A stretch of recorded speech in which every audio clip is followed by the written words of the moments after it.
friends, I'm on a mission today to show you how you can make this super easy a texture paste that you can paint and do a lot of things with it. So all what you need is the compound that, as you can see, is I'm trying to get the big scoop of it.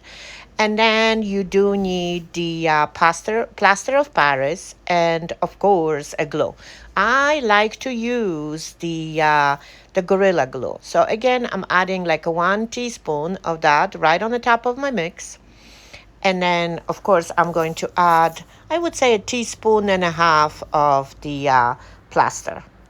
And now it's all about mixing and all together. As you can see, is I like to use the super wide spatula that I just simply flip over, mix over, and just create the texture and try to see.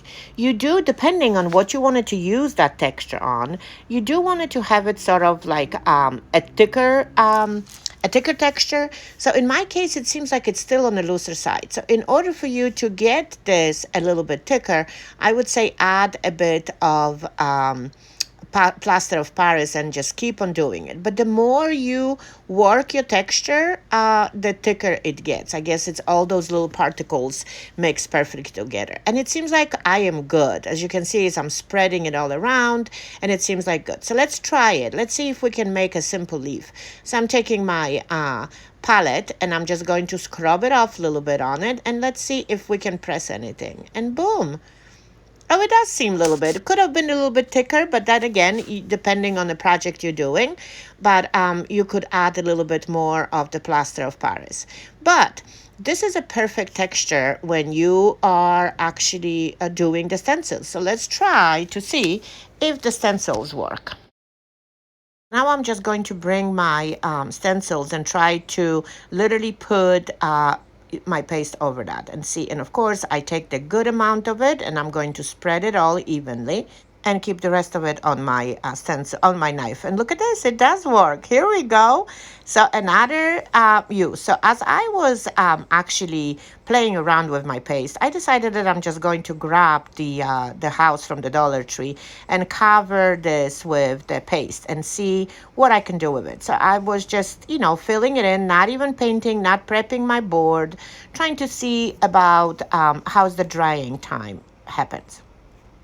I dried a little bit and then decided to simply add a little bit of the stencils, and as I was trying at the beginning to see how the layers goes on my paste, and it seems like it looks actually absolutely awesome. So I've dried this, even though I do not like to dry with the heat, but I just want to do it in the room temperature, but I've done it. And of course now I'm just going to paint on it, just in case if I do not want to keep my paste white, to tell you the truth.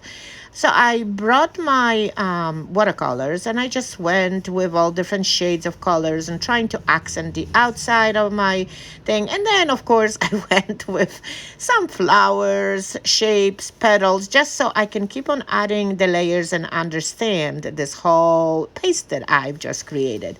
And it seems like it's actually working pretty good. So with that, of course, I waited again, and then I decided to bring more watercolor and simply just go with some shades all over the petals.